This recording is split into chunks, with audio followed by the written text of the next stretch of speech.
Greetings, friends, you are at the News Factory. This, as always, is the right choice. And I am glad to welcome in my studio Ilya Panamarev, the chairman of the Congress of People's Deputies, well, and just a good person, with whom we will now talk about what is happening around us and what to expect, well, literally in the next few weeks. We will focus on this temporary break. Welcome, greetings as always, glad. Let's start with Poland. Let's start with Estonia. And will we continue, or not we, but the Russians will continue the list of these provocations? Can we say that this is not a seasonal aggravation, but the beginning of such a big company, the transfer of escalation to a new level? In principle, a lot was said about it, but this fall we will already see it in full measure. Well, in the next week too. I have already spoken many times to our European colleagues at various events, and above all to those same Poles and those same Estonians. It's just that Lithuanians are the most important to them. Yes, that means to 3 countries. About the fact that I absolutely do not understand, why they think that Russia will have to lick its wounds there for 3 years after a possible truce with Ukraine. I tell them, well, this is what the Germans believe. This is what the Germans did. This report is closed according to BND. And now, it means that they need 3 years to heal wounds and attack. So many people think so, right? That is, they simply fit according to their own standards, right? That is, we will finish something there. That is, we will take a breather. We will prepare something here. That is, we will move on. That is, then we will go further there. No, I think that the Kremlin does not think that idiots are waiting for Europe to prepare, right? That is, when your enemy there is ready to rearm and so on. Of course not. And in my opinion, there the question stands exclusively like this. They will be ready to act in parallel with what is happening in Ukraine, right? That is, after all, then first the armistice, and then the beginning of a new European company. Only in this there is a choice. Yes, and apparently now we see all the signs that they are preparing the possibility to do something even in parallel with the Ukrainian company.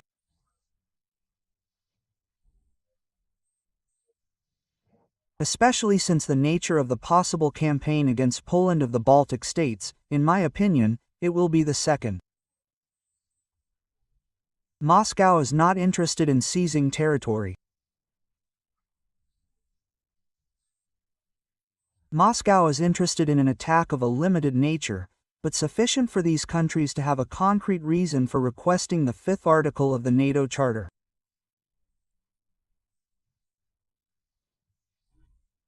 Because the main interest is that the nominal Lithuania or the nominal Poland said, we were attacked there, guard, help.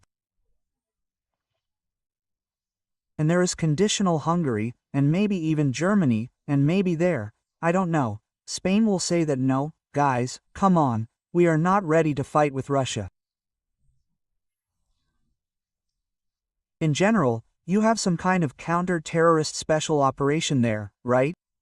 That is, let's send our planes there, which means that they will shoot down something there, that means they will bomb someone there, but only exclusively on your territory, so that it does not fly into Russian territory, right? That is, exclusively on your territory. You don't skip articles, do you? Yes. First, the 4th article, let's consult, let's talk about it, and then the 5th. Yes, absolutely. That is, because after this, actually, NATO de facto ceases to exist. That is, it can, of course, remain as some kind of club until Euro. Yes, even these countries can be members, but no one in this situation is counting on the defensive component. Here, on some coordination, yes, of course, there are foreign special operations somewhere. Some Serbia will be flown there, bombed, yes, that is understandable, yes, but to protect yourself, no. And after this, a very simple thing will begin, that all countries will begin to negotiate with Moscow on a bilateral basis, because it doesn't matter whether we like Moscow or not. But if there are threats coming from there and we don't want Russian tanks to come to us,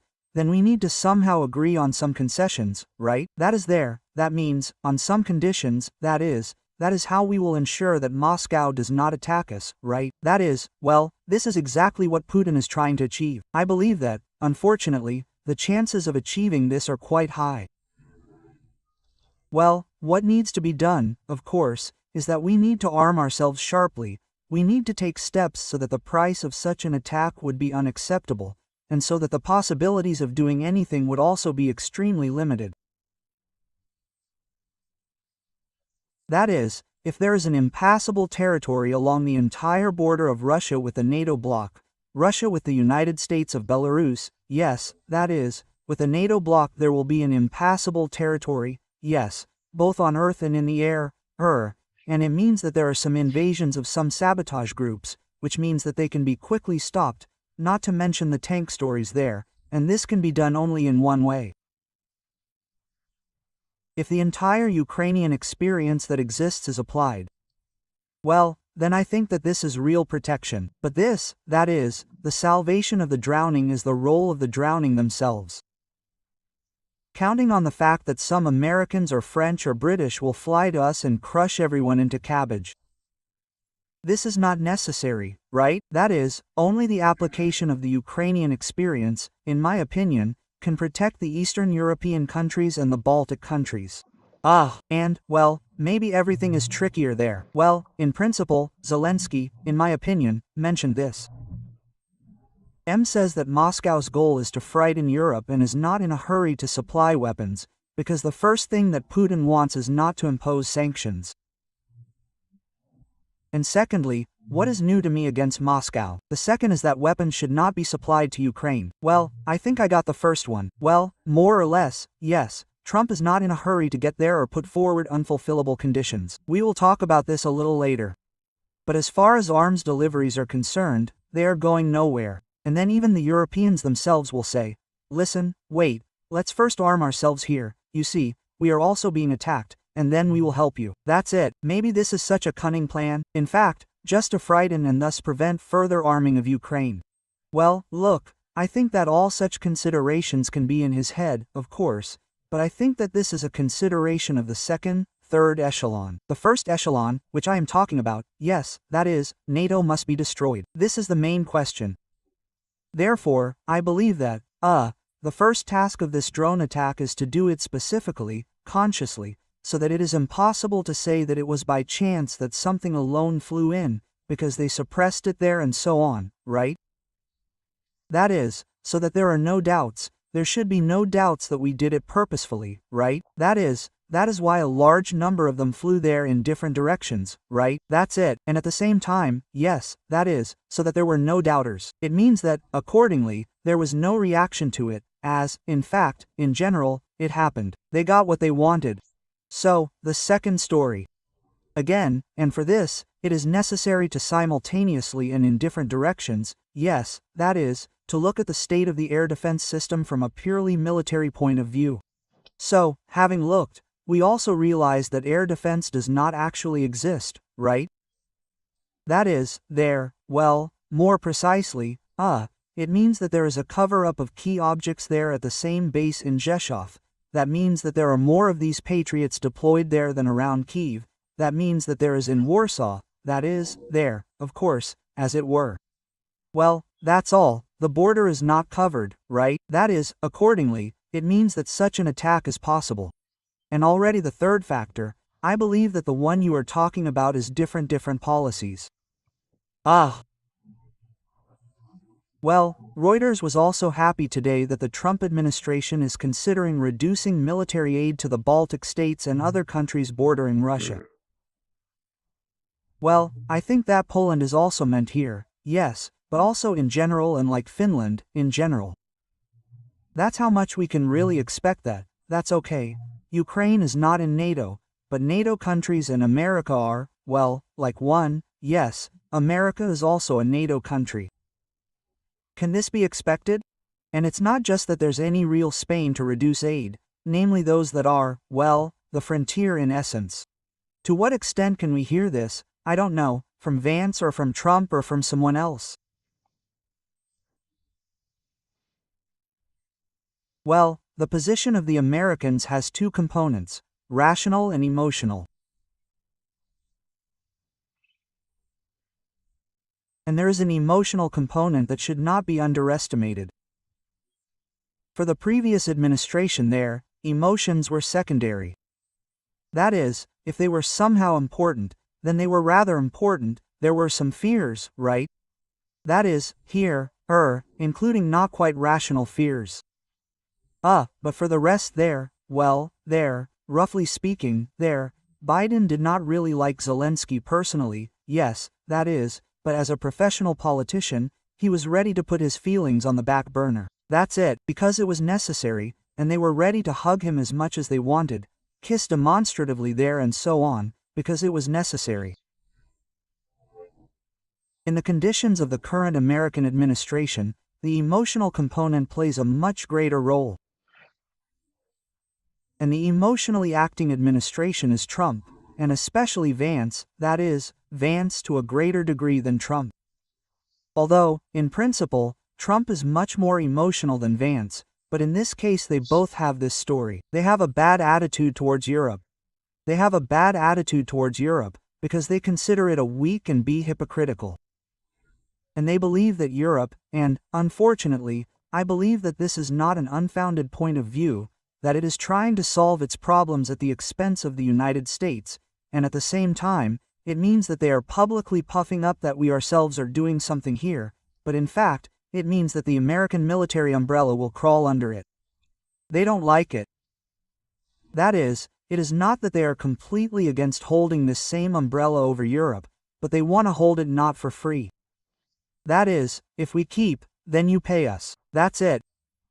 And don't say that we should do it, because we don't think we should do it. When there was a great Soviet Union and it was an American interest to ensure that the war did not come to America, so it remained in Europe, then we were ready to do something there. So that the war remains in Europe and does not move to the territory of the United States. But now America does not believe that there is at least some probability of spillover of the current European war to American soil. Yes, it means that there is a problem for Europeans, but first of all it is for the countries of the former Warsaw Pact, to a lesser extent for the countries of Western Europe, and absolutely zero for the United States. So he says, do you want us to protect you? Well, okay, good, well, there, what will you give us for this? Time. Second, are you defending yourself? You yourself spend enough on this means, you yourself build your own defense industry. So you want us to be pioneers, locomotives for sanctions, and you yourself did everything possible. That is, if you ask us, you should be more radical in sanctions policy than we are. Yes, that is, both Vance and Trump are speaking, and this position is there, it is absolutely justified, it is understandable. There we can debate the fact that, the United States has a geopolitical rival in the form of China. And, accordingly, the United States will benefit from weakening Russia, because a strong Russia strengthens China there, well, and so on and so on. That is, there are similar considerations, and they are, accordingly, regularly voiced in Washington. But this is indirect, that is, Russia itself is not a challenge for America. And no matter how bad, terrible, unpleasant the regime is, it in itself does not threaten America in any way. And this is what Washington thinks. Good. But, as for the actual sanctions, this is obviously impossible, probably yes, for all NATO countries, the condition is that you stop buying oil and gas from Russia. Moreover, he said, these are all NATO countries, and we understand that Turkey is included there. For example, Turkey buys about 6% of all oil there, too, in my opinion. Well, it is unlikely that Turkey is like that. Well, Sasha, it seems to me, first of all, that he said this primarily to the European Union. Well, NATO, he said NATO countries are well, that is. Somehow he has it, it seems to me, he meant the European Union, because the Turks never participated in all these security meetings and never pounded the bed with their fists about the fact that the Americans impose sanctions. Therefore, it is difficult to expect that Trump will take offense at Turkey, that it is demanding something from him, but it is not doing it itself. That is, I will say once again, he reacts to it very emotionally and very conceptually. He says, you want something from me, do it yourself first, right? That is, because otherwise it is unfair. Ah! Good those who buy, after all, buy European countries, NATO countries. To what extent, well, I don't know, the same Hungary, the same Slovakia, which, well, that's just how proud they were, well, the same Orban, yes, we remember, he went there before Trump was elected, and he went there and without a word climbed up to meet him. How much will their position change? And, well, really, everything is a united front then. Well, once Father Trump said, it means everyone has to give up. Well, you know, again, well, we notice this very well in relation to Orban, who and Fitz, who, then, buy this very oil, because we are deep in the topic there. Donald Fredovich is not very deep in the topic.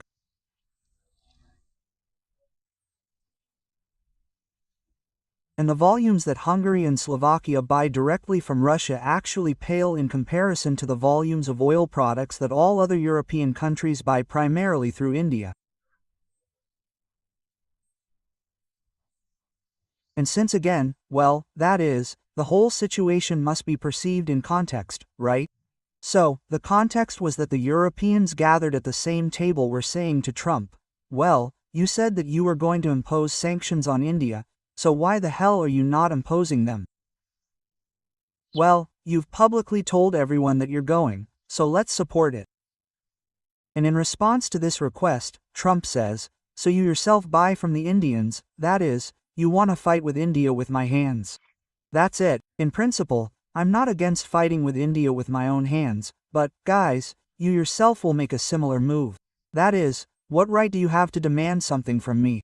I'm going, it was kind of my initiative, I said it myself. You still did not believe that I will say about it there, that India is an important partner and so on.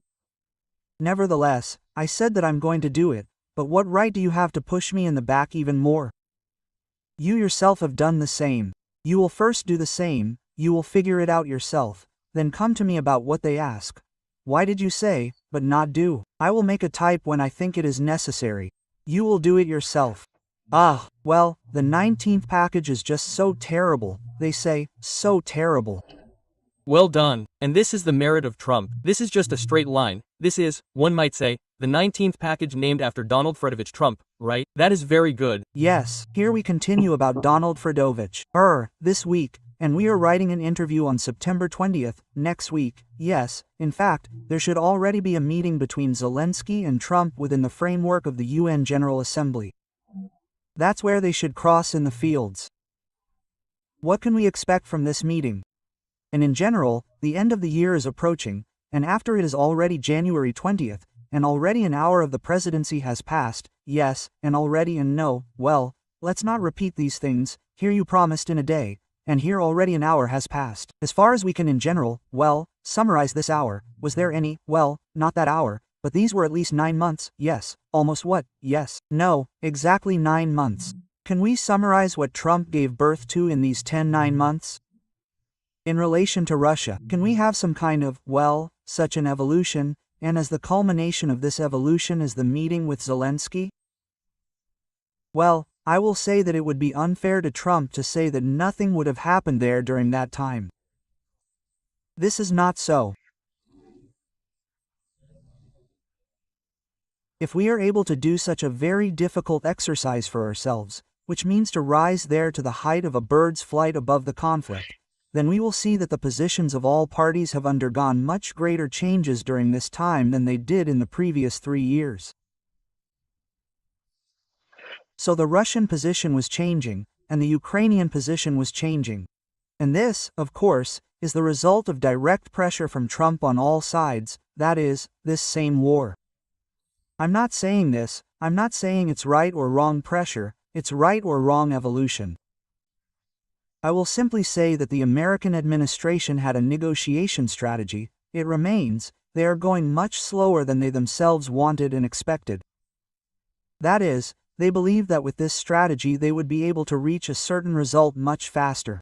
Nevertheless, they, unlike their predecessors, have this strategy, and they are following it.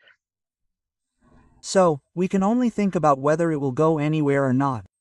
Because, of course, the obstacle is not on the Ukrainian side, the obstacle is on the Russian side, it is quite obvious. And the position of the Russian side is changing, it is softening, yes, and we have already moved away from the fact that that means you just have to voluntarily give up all 4 territories, leave there, and so on. That's it, and we also want Odessa, and we still want that, and we still want everything, and the 5th, and the 10th, that's it. No, their position is changing, it is not changing enough to be able to agree on something. But Trump will continue to push. In our conversations with you, we talked. I made this prediction that I believe that the intensity of these negotiations will increase in the fall, after the period of the summer military campaign ends, yes, when, that means, well, finally everything that could be captured, will unravel further, and so on. Yes, it means that there is even less movement on the front, it is possible, therefore, more attention will be paid to the conversational genre. Therefore, I think that the number of conversations will increase somewhere in October, maybe in the second half of October. I think it will increase.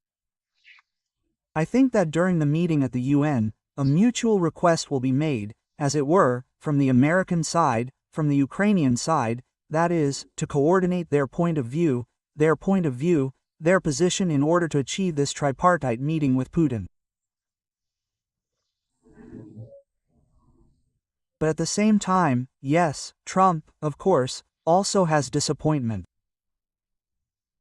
And, it means that many here, note this disappointment as from the point of view of the fact that they did not achieve a result, but he has another special disappointment. This is what is called insider information after Putin's trip to China. That is, Trump looked at all these photos, that were happening there, and he really didn't like it. Well, a person who has many different emotions. These pictures made almost more of an impression on him than what happened there for 6 months, that is, with these anonymous negotiations.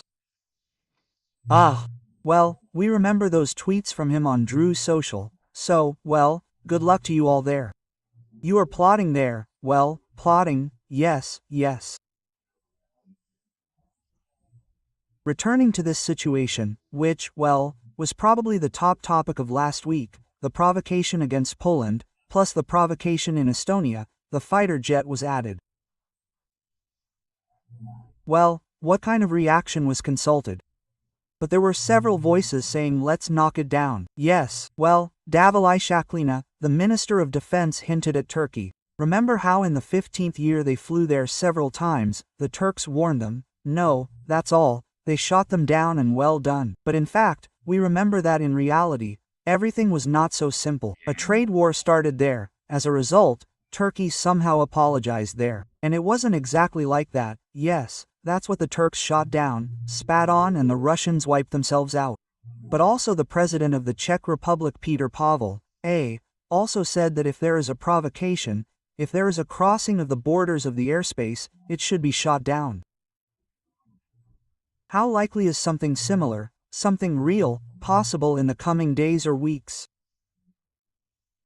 And here is this initiative, that let us, Ukrainians, together with the Romanians, with the Poles, we will shoot down missiles and drones together. Well, we are not talking about airplanes in case of crossing this space. Well, of course, I am absolutely convinced that it is necessary to shoot down, and I am no less convinced that Russia will not do anything if it happens, yes, there, that means, especially in the territory of Estonian airspace. Just a small catch is that in order to knock something down, you must first put the knocker down. That's it. By Valkoi Trunnosto there is nothing, not the Air Force, there is no air defense. That's what needs to be done. After this is done, then, of course, it is necessary to shoot down. But I don't think that in fact the Estonians will be very hesitant to press this very button to shoot down. There would be this button, but it is not there. Well, yes, I agree. Well, the hotel will talk about Moldova one last time, because this is probably the rare case when the Russians, well, they would actually like to use military methods, but there are not enough military methods, there is no direct access, and so many resources that the Green Men can directly influence the election process there. But they are very actively asking with hybrid methods. This week they conducted another search there, which means loot, just a series of black cash was seized. Well, we understand that there is a really big bet on bribery, just stupid bribery, but in general, if you analyze what is happening there, eggs are thrown into all the baskets that are possible, with one big goal to get a pro-Russian parliament, which will then be, well, everything slows down. But how much do you estimate that they will actually succeed in this? And this will be such, well, in recent years, the first such serious example in the post-Soviet space, when without such, well, brute force, yes, political goals will be achieved. Well, I will say that, what is called using hybrid political methods is much cheaper than military ones. That's it. Therefore, this method from the Kremlin's point of view, unfortunately, yes, that is, the correct method, yes, that is, if they had spent as much money as they poured into this very war, from the very beginning, they would have spent it, that is, on hybrid methods of establishing control over the Ukrainian political space, yes, that is, they would have controlled everything they could for 1% of this budget, starting with the annexation of Crimea. Yes, that is, if they simply bought this Crim and did not capture it, yes, that is, there would be nothing there. That's it. Well, it is. And as for Moldova, I believe that if we look at the entire history of elections in this country, we see that there are 101 seats in 101 seats, in my opinion, in the parliament. Yes, it fluctuates all the time.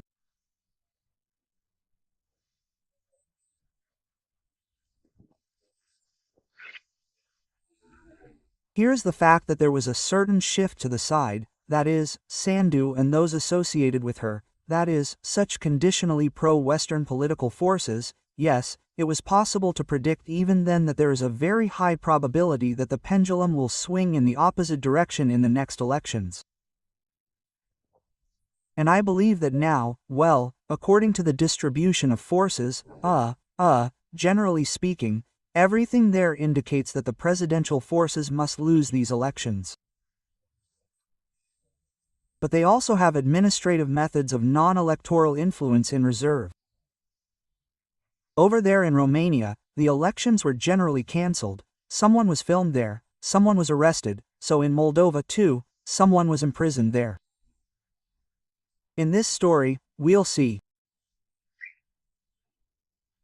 There is very little time left, but I believe that electorally, well, it is almost a foregone conclusion that the conditionally pro-Russian forces will win there, but it doesn't really mean much.